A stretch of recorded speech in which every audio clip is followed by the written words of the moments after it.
Welcome to my channel folks. तो ये तीसरी वीडियो है जिसमें हम स्पाइडर वर्स के टॉपिक के बारे में ही डिस्कशन करेंगे। इससे पहले 3 या 2 और वीडियोस बन चुकी हुई हैं जिनका लिंक मैं डिस्क्रिप्शन में दे दूंगा। इस वीडियो में जो हम मेन टॉपिक कवर करने वाले हैं वो है माइल्स मोरालेस का, वुल्वरीन एंड एमसीयू का, डॉक्टर स्ट्रेंज क्यों पीटर पार्कर की मदद करेंगे और ऑफ कोर्स स्पाइडर वर्स के बारे में अच्छे से डिस्कशन करेंगे। तो वीडियो पूरी देखिएगा, शुरू करते हैं। तो वीडियो स्टार्ट करते हैं एक इन्फॉर्मेशन से कि अनचार्टेड मूवी की शूटिंग काम खत्म हो चुका है और स्पाइडरमैन 3 की शूटिंग काम स्टार्ट हो चुका है। टॉम हॉलैंड ने ये खुद कंफर्म किया कि वो अटलांटा पहुंच चुके हैं, उनके पास स्क्रिप्ट आ चुकी हुई है ज़ेल्डाना, और यहाँ तक कि हमारे नेड का रोल प्ले करने वाले एक्टर भी पहुँच चुके हैं, शूटिंग काम स्टार्ट हो चुके हैं।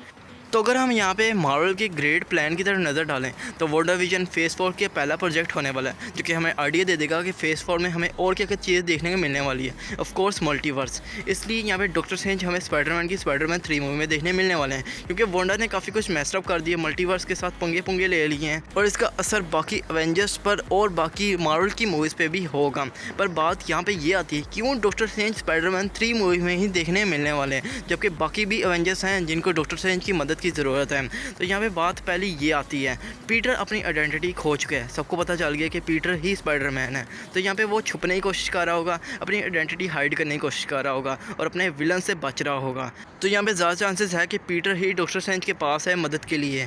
पर यहाँ पे ये बात आती है कि वांडा की सिचुएशन, पीटर की सिचुएशन ज़्यादा सीरियस है, तो डॉक्टर स्ट्रेंज क्यों पीटर पार्कर की हेल्प करेंगे, स्पाइडरमैन 3 मूवी में आएंगे। ये लॉजिक थ्योरी शुरू होती है। तो ये मेरी खुद की थ्योरी है कि शायद टोनी ने मरने से पहले स्टीवन से वादा लिया हो कि वो पीटर को बचाएंगे, उसकी मदद करेंगे। अब हमें पता है टोनी मार चुका है और यहाँ पे पीटर का आइडेंटिटी रिवील्ड हो चुकी हुई है। तो यहाँ पे मे बी स्टीवन स्ट्रेंज उस वादे का भरम रखते हुए यहाँ पे वांडा की सिचुएशन ज़्यादा पीटर की सिचुएशन को अहमियत देते हुए स्पाइडरमैन 3 मूवी में पीटर के मेंटोर के रोल में आए। तो यहाँ पे फैंटास्टिक फोर नहीं, निक फ्यूरी नहीं, बल्कि डॉक्टर स्ट्रेंज यहाँ पे नए मेंटोर होने वाले हैं पीटर के।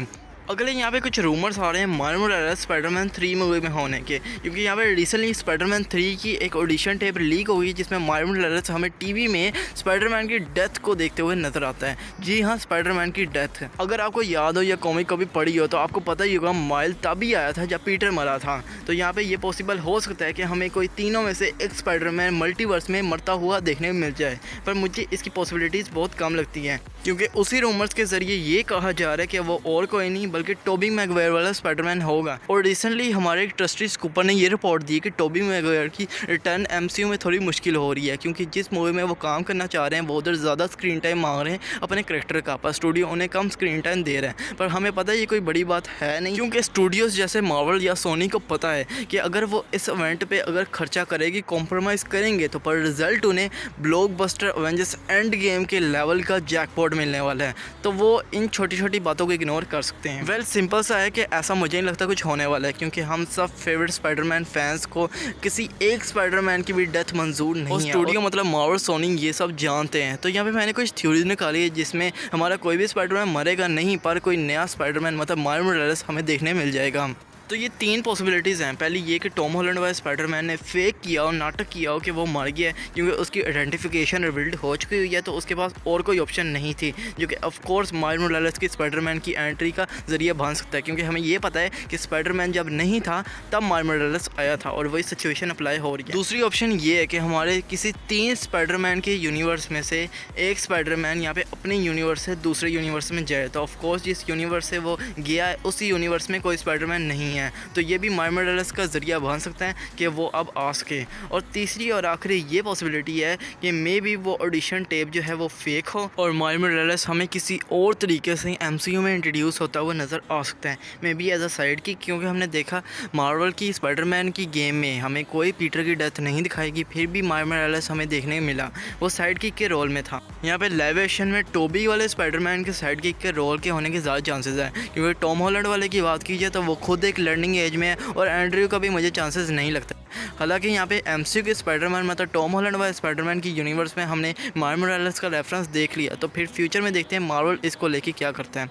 तो अब वुल्वरीन के टॉपिक की बात कर लेते हैं कि एमसीयू की तरफ से ह्यू जैकमैन के लिए ऑफर थी एमसीयू में रोल प्ले करने के लिए, और ऑफ कोर्स वो वुल्वरीन मतलब लोगन का रोल ही होना है, और उनको सिर्फ ऑफर की है, यहाँ पे हाँ ना नहीं आई ह्यू जैकमैन की तरफ से, और पॉसिबिलिटीज़ यही है कि वो ना ही करेंगे, क्योंकि वो रिटायर्ड हो चुके हैं और अब वो दोबारा वापस नहीं आना चाहते हैं। तो अब हमें ही अपनी सोच चेंज करके एक नए वुल्वरीन वुल्वरीन को एक्सेप्ट करने के लिए तैयार हो जाना चाहिए। अब एक इंटरेस्टिंग और मज़ेदार टॉपिक पर बात कर लेते हैं, क्योंकि स्पाइडरवर्स मूवी काफ़ी कुछ डिफरेंट कर देगी, मतलब उससे काफ़ी कुछ डिफरेंट हो जाएगा। कुछ मूवीज़ जो कि डेड हो गई हैं जैसे स्पाइडरमैन 4 या मेन स्पाइडरमैन 3, वो वापस से कंटिन्यू हो सकती हैं, क्योंकि यहाँ पे रिसेंटली हमारे स्कूपर डैनियल की तरफ से ये रिपोर्ट निकल के आई है कि सोनी इंटरेस्टेड है टोबी और एंड्रयू के स्पाइडरमैन के ऊपर सोलो मूवीज़ बनाने के लिए। तो मेरे ख्याल से ये तो बहुत बढ़िया हो गया, मतलब ये तो गुड हो गया जी, बहुत ही नाइस हो गया जी। अगर हम इतने लकी है कि मे बी फ्यूचर में हमें स्पाइडरमैन 4 मूवी देखने मिल जाए, तो मैं उसकी ओल्ड स्क्रिप्ट ही देखना चाहूँगा, जिसमें ब्लैक कैट, मिस्टीरियो वगैरह और कमाल कमाल के ऐसे ही फीचर थे। पर द अमेजिंग स्पाइडरमैन 3 के केस में ऐसा नहीं है, क्योंकि ओल्ड पुरानी उसकी स्क्रिप्ट कुछ ज़्यादा खास नहीं थी, उसे नई और बेहतर स्क्रिप्ट की ज़रूरत है। और फ्यूचर में अगर ये दोनों मूवीज़ बनती हैं तो इसमें कुछ ऐसे फीचर्स ऐड करने चाहिए जो कि कनेक्शन करें स्पाइडरवर्स की मूवी से, या फिर दोनों ऐसे एंड होने चाहिए जो कि मल्टीवर्स को कनेक्शन में लाए बीच में। और मेरे ख्याल से काफ़ी ब्रिलियंट आइडिया है, क्योंकि एक मूवी हम स्पाइडरमैन 3 मूवी में सारे स्पाइडरमैन एकदम से फेंक देंगे तो वो काफ़ी ज़्यादा कंफ्यूजिंग हो जाएगा कि कौन सा स्पाइडरमैन क्या कर रहा था, ये क्या हुआ था। जबकि हम स्लोली अगर सोलो मूवी से स्टार्ट करें, फिर आहिस्ता आहिस्ता स्पाइडरवर्स की तैयारी करें, करेक्टर और मूवीज़ को बिल्डअप करके फिर क्रॉस ओवर की तरफ जाएँ, तो ये काफ़ी ग्रेट स्कीम का आइडिया होगा बेशक। अब चलते हैं कि आखिर मैं क्या चाहता हूँ जो कि इस स्पाइडरवर्स की मूवी को बहुत ही गुड बना देगा जी। तो ये है एक टीम अप मूवी जो कि टोबी और एंड्रयू के स्पाइडरमैन की ही हो सिर्फ, क्योंकि टॉम हॉलैंड के स्पाइडरमैन की बात की जाए तो वो एमसीयू से बिलोंग करता है और वो डिपेंडेंट स्पाइडरमैन है, मतलब वो हर वक्त किसी को डिपेंड होता है। वो टोनी पे डिपेंड होगा, वो निक फ्यूरी पे डिपेंड होगा, वो डॉक्टर स्ट्रेंज पे डिपेंड होगा। जबकि बात की जाए हमारे टोबी और एंड्रयू के स्पाइडरमैन की, तो वो इंडिपेंडेंट स्पाइडरमैन है, उनके अपने अपने यूनिवर्स हैं। तो मेरे ख्याल से ये देखना बहुत ही इंटरेस्टिंग होगा अगर सोनी ये करे तो, और सोनी में ही बेशक ये हो जाए तो, कि टोबी और एंड्रयू के स्पाइडरमैन का क्रॉसओवर देखने मिले। ये सेंस भी बनाता है क्योंकि सोनी के पास ही अपना एक वैनम वर्स है जिसमें काफ़ी ज़्यादा विलन्स हैं, जैसे कि Venom, upcoming Kraven the Hunter, यहाँ पे वल्चर भी है और मॉर्बिस भी है, जिसको हमने ट्रेलर में भी देखा है कि टोबी के स्पाइडरमैन का सूट हमें मॉर्बिस के ट्रेलर में दिखा दिया गया और वल्चर भी था। तो मे बी वल्चर का एक अलग वर्जन यहाँ पे मॉर्बिस मतलब सैम रैमी या फिर एंड्रयू गारफील्ड वाले स्पाइडरमैन की यूनिवर्स में हो। या पॉसिबिलिटीज़ तो बहुत ज़्यादा निकलती है, पर ये देखना बड़ा ही मज़ेदार होगा कि इन दोनों का क्रॉसओवर और सोनी की विलन्स की फ़ाइट इनके अगेंस्ट ये बहुत ही मज़े का होगा। या मैं टॉम हॉलैंड वाले स्पाइडरमैन को बुरा नहीं कह रहा, बस ये कह रहा हूँ कि वो इंडिपेंडेंट नहीं है, वो डिपेंडेंट है, और मेरे ख्याल से आप ये समझ पा रहे होंगे। तो यही कुछ बातें थी जो कि मैं आपसे शेयर करना चाहता था। कुछ मेजर अपडेट्स, रूमर्स थी, स्कूपर की तरफ से कमाल की इंफॉर्मेशन थी जो कि आपसे शेयर करना बहुत इंपॉर्टेंट था। तो अगर आपको ये वीडियो पसंद है लाइक कीजिए, अपने दोस्तों के साथ ज़रूर शेयर कीजिएगा, मेरे चैनल को सब्सक्राइब करके बेल आइकन दबा दीजिएगा, क्योंकि मैं रेगुलर मार्वल, डीसी और दूसरी मूवी से related detail and updates regular upload करता रहता हूँ। इंस्टाग्राम और फेसबुक अकाउंट को फॉलो कर लीजिए, लिंक डिस्क्रिप्शन में। अपना ख्याल रखिएगा। ओके, टाटा, बाय बाय, अल्लाह हाफिज़।